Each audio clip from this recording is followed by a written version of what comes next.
The invasion of Canada in 1775 was the first major, military initiative by the newly formed Continental Army during the American Revolutionary War. The objective of the campaign was to gain military control of the British province of Quebec, and convince the French-speaking Canadians to join the revolution on the side of the 13 colonies. One expedition left Fort Ticonderoga under Richard Montgomery, besieged and captured Fort St. John's, and very nearly captured British General Guy Carleton when taking Montreal. The other expedition left Cambridge, Massachusetts under Benedict Arnold, and traveled with great difficulty through the wilderness of Maine to Quebec City. The two forces joined there, but were defeated at the Battle of Quebec in December 1775. Montgomery's expedition set out from Fort Ticonderoga in late August, and began besieging Fort St. John's, the main defensive point south of Montreal, in mid-September. After the fort was captured in November, Carleton abandoned Montreal, fleeing to Quebec City, and Montgomery took control of the city before heading for Quebec with an army much reduced in size by expiring enlistments. There he joined Arnold, who had left Cambridge in early September on an arduous trek through the wilderness that left his surviving troops starving and lacking in many supplies and equipment. These forces joined before Quebec City in December, where they assaulted the city in a snowstorm on the last day of the year. The battle was a disastrous defeat for the Americans. Montgomery was killed and Arnold wounded, and the city's defenders suffered few casualties. Arnold then conducted an ineffectual siege on the city, during which Loyalist sentiments were boosted by successful propaganda campaigns, and General David Wooster's blunt administration of Montreal served to annoy both supporters and detractors of the Americans. The British sent several thousand troops, including General John Burgoyne and Hessian allies, to reinforce those in the province in May 1776. General Carleton then launched a counter-offensive, ultimately driving the smallpox-weakened and disorganized American forces back to Fort Ticonderoga. The Americans, under Arnold's command, were able to hinder the British advance sufficiently that an attack could not be mounted on Fort Ticonderoga in 1776. The end of the campaign set the stage for Burgoyne's campaign of 1777 to gain control of the Hudson River Valley. Naming the objective of the American military campaign, control of the British province of Quebec, was frequently referred to as Canada in 1775. For example, the authorization by the Second Continental Congress to General Philip Schuyler for the campaign included language that, if it was not disagreeable to the Canadians, to immediately take possession of St. John's, Montreal, and any other parts of the country, and to pursue any other measures in Canada that might promote peace and security of the colonies. Even relatively modern history books covering the campaign in detail refer to it as Canada in their titles. The territory that Britain called Quebec was in large part the French province of Canada until 1763, when France ceded it to Britain in the 1763 Treaty of Paris, which formally ended the French and Indian War. The name Quebec is used in this article, except in quotations that specifically mention Canada, to avoid confusion between this historic usage and usage with respect to the modern nation of Canada. Background: in the spring of 1775, the American Revolutionary War began with the Battle of Lexington and Concord. The conflict was then at a standstill, with the British Army surrounded by colonial militia in the Siege of Boston. In May 1775, aware of the light defenses and presence of heavy weapons at the British Fort Ticonderoga, Benedict Arnold and Ethan Allen led a force of colonial militia that captured Fort Ticonderoga and Fort Crown Point, and raided Fort St. John's, all of which were only lightly defended at the time. Ticonderoga and Crown Point were garrisoned by 1,000 Connecticut militia under the command of Benjamin Hinman in June. Congressional authorization: the First Continental Congress, meeting in 1774, had previously invited the French Canadians to join in a second meeting of the Congress to be held in May 1775, in a public letter dated October 26, 1774. The Second Continental Congress sent a second such letter in May 1775, but there was no substantive response to either one. Following the capture of Ticonderoga, Arnold and Allen noted that it was necessary to hold Ticonderoga as a defense against attempts by the British to militarily divide the colonies, and also noted that Quebec was poorly defended.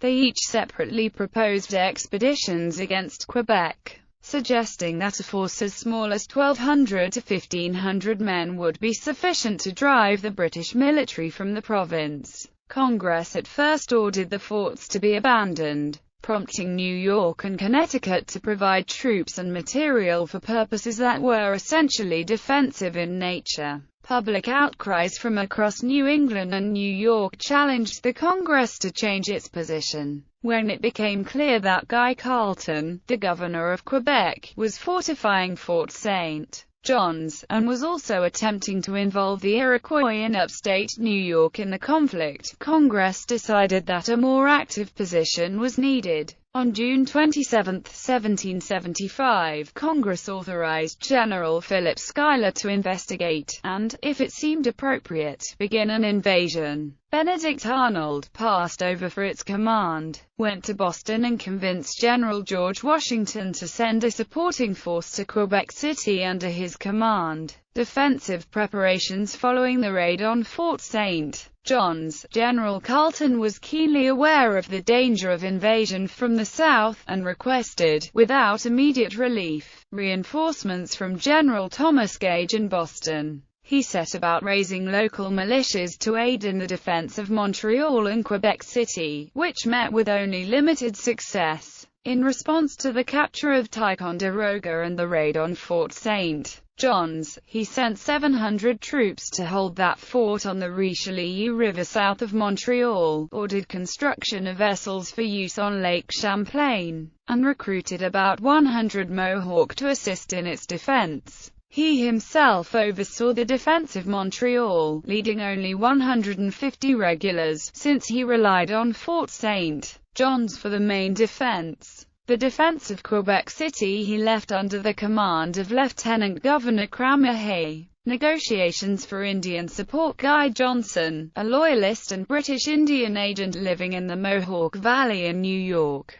was on quite friendly terms with the Iroquois of New York, and was concerned for the safety of himself and his family after it became clear that patriot sentiment had taken hold in New York. Apparently convinced that he could no longer safely conduct Crown business, he left his estate in New York with about 200 Loyalist and Mohawk supporters. He first went to Fort Ontario, where, on June 17, he extracted from Indian tribal leaders promises to assist in keeping supply and communication lines open in the area, and to support the British in the annoyance of the enemy. From there he went to Montreal, where, in a meeting with General Carleton and more than 1,500 Indians, negotiated similar agreements, and delivered war belts, to be held ready for service. However, most of those involved in these agreements were Mohawks. The other tribes in the Iroquois Confederacy largely avoided these conferences, seeking to stay neutral. Many of the Mohawks remained in the Montreal area after the conference. However, when it seemed uncertain whether the Americans would actually launch an invasion in 1775, most of them had returned home by the middle of August. The Continental Congress sought to keep the Six Nations out of the war. In July 1775, Samuel Kirkland, a missionary who was influential with the Oneidas,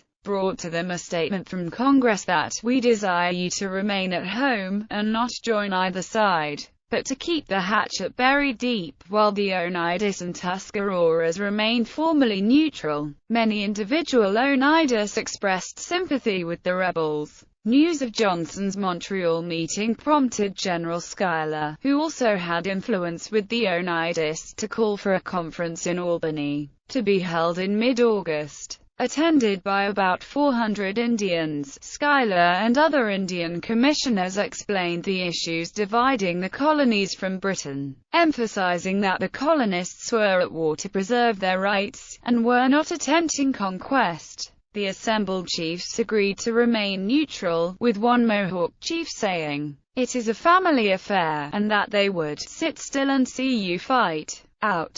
They did, however, extract concessions from the Americans, including promises to address ongoing grievances like the encroachment of white settlers on their lands. Montgomery's expedition. For more details on the actions in this expedition, see Battle of Long Point and Siege of Fort St. John. The primary thrust of the invasion was to be led by General Schuyler, going up Lake Champlain to assault Montreal and then Quebec City. The expedition was to be composed of forces from New York, Connecticut, and New Hampshire, as well as the Green Mountain Boys under Seth Warner, with provisions supplied by New York. However, Schuyler was overcautious, and by mid-August the colonists were receiving reports that General Carleton was fortifying defensive positions outside Montreal, and that some native tribes had joined with the British approach to St. John's on August 25. While Schuyler was at the Indian Conference, Montgomery received word that ships under construction at Fort St. John's were nearing completion. Montgomery, taking advantage of Schuyler's absence, led 1,200 troops that had mustered at Ticonderoga up to a forward position at ISNI in the Richelieu River, arriving September 4.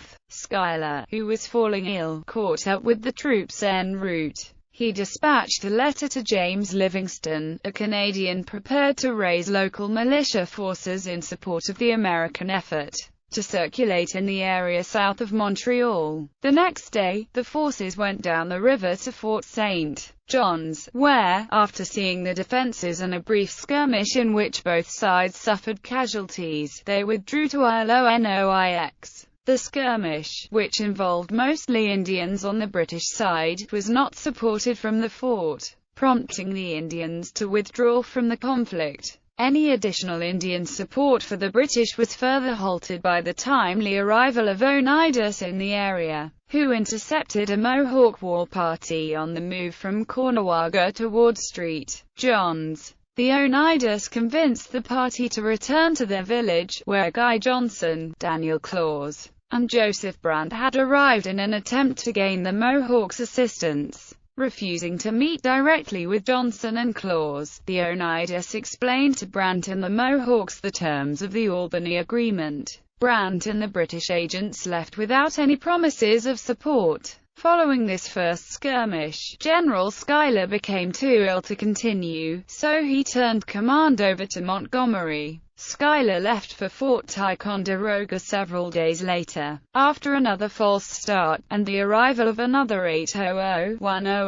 men from Connecticut, New Hampshire, and New York, as well as some of the Green Mountain Boys. Montgomery finally began besieging Fort St. John's on September 17, cutting off its communications with Montreal and capturing supplies intended for the fort. Ethan Allen was captured the following week in the Battle of Long Point, when, overstepping instructions to merely raise local militia, he attempted to take Montreal with a small force of men. This event resulted in a brief upturn in militia support for the British, but the effects were relatively short-lived, with many deserting again in the following days. After an attempt by General Carleton to relieve the siege failed on October 30, the fort finally surrendered on November 3. Occupation of Montreal begins. Montgomery then led his troops north and occupied St. Paul's Island in the St. Lawrence River on November 8,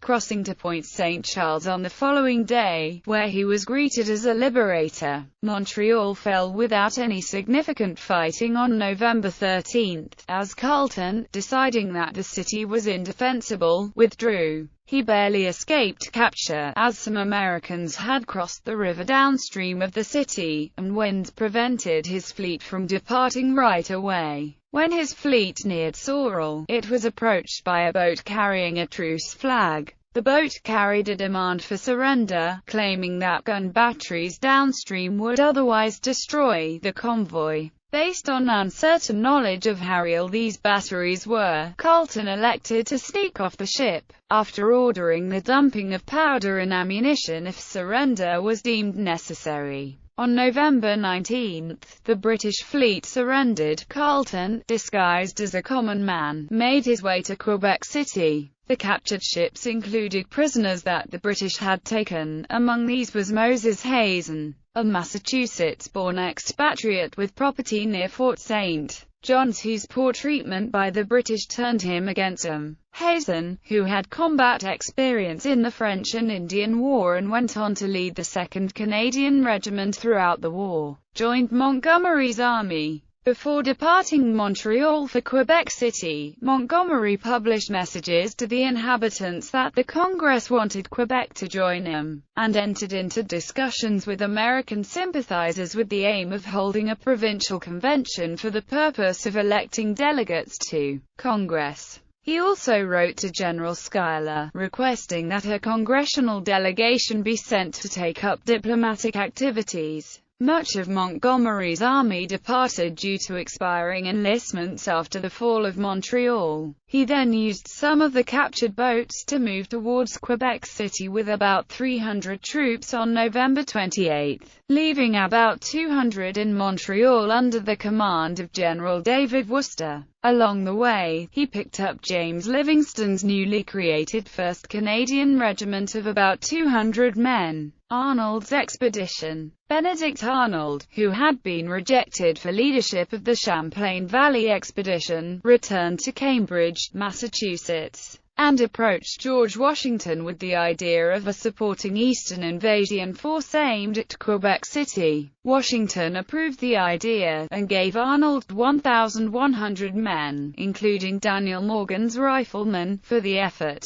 Arnold's force sailed from Newburyport, MA to the mouth of the Kennebec River and then upriver to Fort Weston. Arnold's expedition was a success in that he was able to bring a body of troops to the gates of Quebec City. However, the expedition was beset by troubles as soon as it left the last significant outposts of civilization in present-day Maine. There were numerous difficult portages as the troops moved up the Kennebec River, and the boats they were using frequently leaked, spoiling gunpowder and food supplies. The height of land between the Kennebec and the Chaudière River was a swampy tangle of lakes and streams, where the traversal was complicated by bad weather, resulting in 1/4 of the troops turning back. The descent down the Chaudière resulted in the destruction of more boats and supplies as the inexperienced troops were unable to control the boats in its fast-moving waters. By the time Arnold reached the outskirts of civilization along the St. Lawrence River in November, his force was reduced to 600 starving men. They had traveled almost 400 miles through untracked wilderness. When Arnold and his troops finally reached the Plains of Abraham on November 14,